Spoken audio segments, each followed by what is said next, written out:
Everybody, this is JacobViral. Today I have a Stetsom new amplifier, the Bravo baseline for 2022. Really excited to see this amplifier made specifically for bass subwoofers. So I'm going to be giving you an unboxing video now, as well as install the amplifier, find out how much power it's clamping, and tune the amplifier all in this video, so stay tuned. Really excited, like I mentioned earlier, new amplifier from Stetsom. Gonna check it out today. This is the Bravo baseline. This is 3000 watts RMS at 1 ohm. They also have, I think, an offer for the 2 ohm version as well. You'd have to check out the link in the description if you want to see all the info for this. Powerful bass amplifier digitally. It has a subsonic low pass. You could turn the flat on or off. I'll show you all of those in a second. So do around a 1.5 to 2 minute unboxing real quick. Show you how the amp looks. Very nice small footprint space. This is the 3000 RMS. They also, I think they're going to be offering a 5000, an 8000, and maybe even a 12000 amplifier line for this, made just specifically for bass. So you can see it has the power, protect, and clip light right there on the front. They have a single input 2-watt power wire and grounds on that side with the 2 fans you can see there for the 3000 watt RMS amplifier. I'm sure it's dual input if you do the 8K that you'll see for another video I'm going to be doing. In a couple weeks, you'll see the 8000 as well, so stay tuned for that one.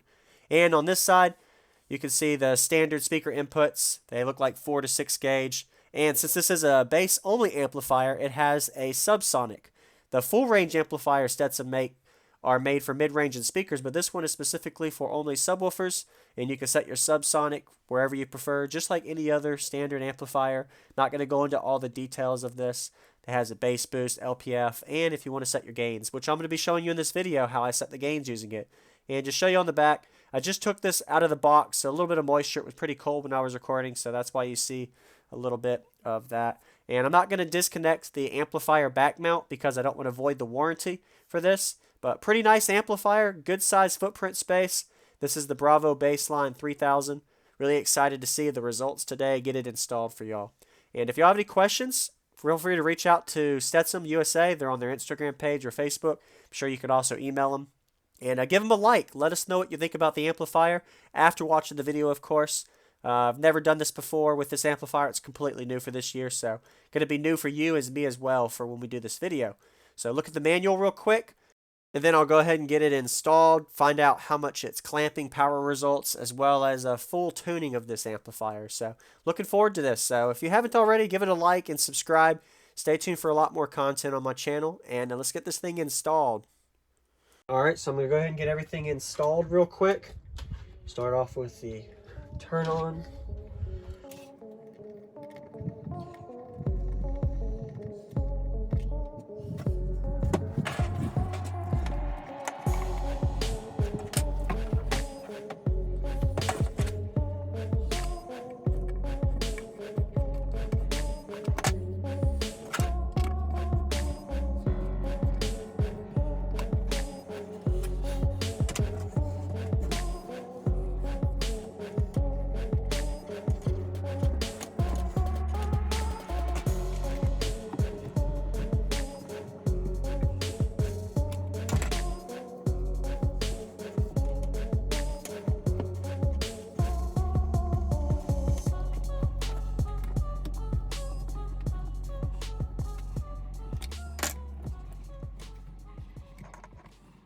So I've got everything installed. Now I'm going to go ahead and tune my amplifier real quick. So the gain on this, the level, I'll do in a second. First, I'll set everything else. So just because I'm doing a test, I'm going to have my subsonic all the way off. Normally, I would have it around half an octave below my box tuning. My LPF for the crossover, I'm going to go ahead and set that right around the 9, 10 o'clock. Since it's 30 to 250 hertz, this is an actual bass amplifier. So usually you would have it around the 9 to 12 o'clock, which is between 80 and 100 hertz. Most people would run it around that, just standard. But it depends on how you like it. I personally like to run mine around 80 to 100 hertz and 30 and 250. So that gives me 220 divided by 2. 110 would be if I put it at 12 o'clock. So I'm just going to go ahead and run that around the 1/3 mark. So that's right around 10 o'clock for that. Bass boost, I always keep it off, as well as the frequency off. And of course, these are just the settings that I've standardized and how I do it. And there's no need for me to turn flat on. keep that off. So now let me go ahead and do first turn on and tune the amplifier with the level. And the perk is having this with a clip meter, I'm able to tune my actual level to a frequency, and it'll show me when it's clipping, and that'll be where my tune frequency is for that tone. And that'll show me where I need to have my actual max limit is. So let me go ahead and do that. Start the vehicle so my voltage is all the way up.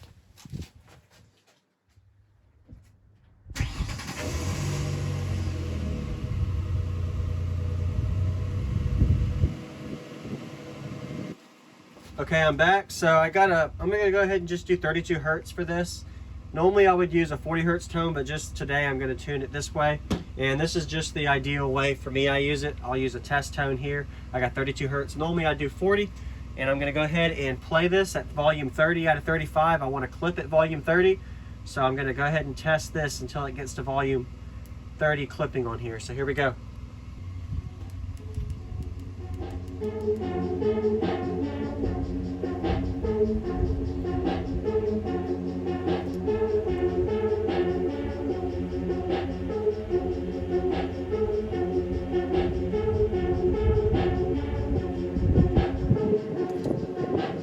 There we go. So I tuned gain using the clipping. It was flashing, and as soon as it clipped off, it wasn't flashing. So, and this was around a -8 dB tone. Normally I would do a -5 or 0 dB, but for this test, that's all it is. So you can kind of see that you can tune your amplifier using the clipping. So I set that bass knob there to it, just so y'all can see where it's at.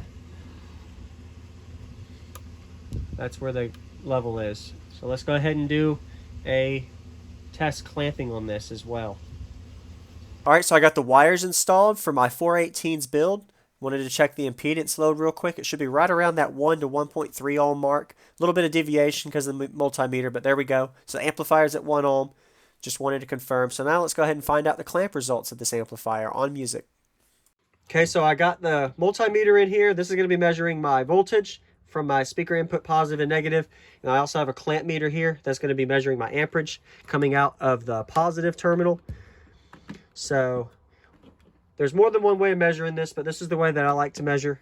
It's not the most efficient, but it works, and it'll give you some real world perspective numbers. So what you want to do is multiply and divide these numbers depending on if you're trying to measure RMS output wattage or what is your impedance change and ohm load difference. So that'll kind of give you a perspective.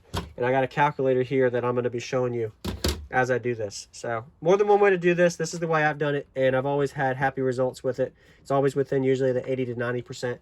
So let me go ahead and get the vehicle turned on. That way I have my voltage in the 14 volt range, and we're going to go ahead and test it. This is speakers hooked up to this, so this will be actually after any kind of changes in a clamping going. This is going to be power going to my subs. So I'm going to go turn the vehicle on real quick.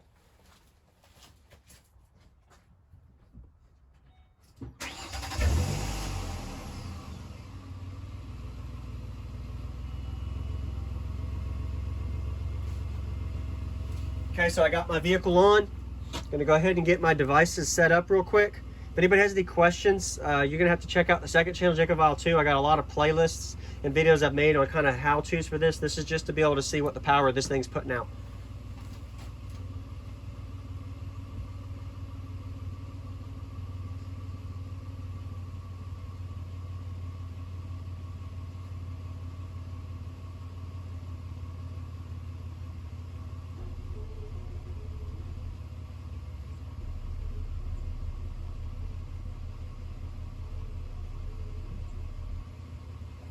All right. Okay, so I've got everything hooked up. I've got some power going. I'm going to go ahead and test this one at 32 hertz, and we'll see how much power it's putting out after the load change. So here we go.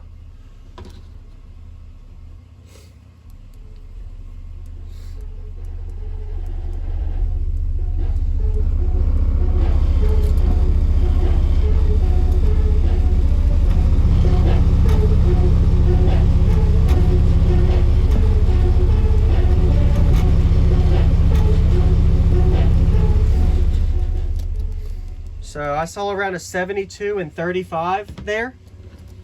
So 72 times 35.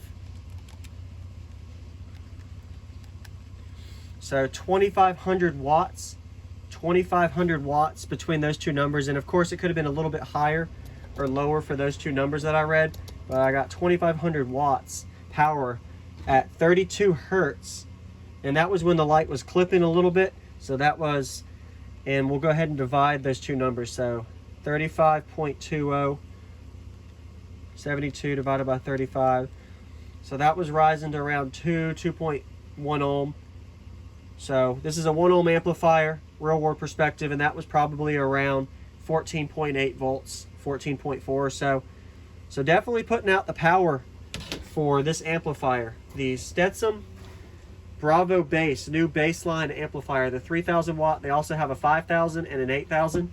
I'll be doing another video with the 8,000 in about 2 weeks, so stay tuned for that one.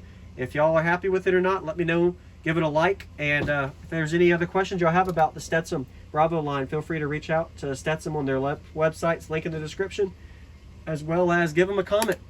Thank y'all for watching. Subscribe if you haven't, and I'll see y'all on the next one.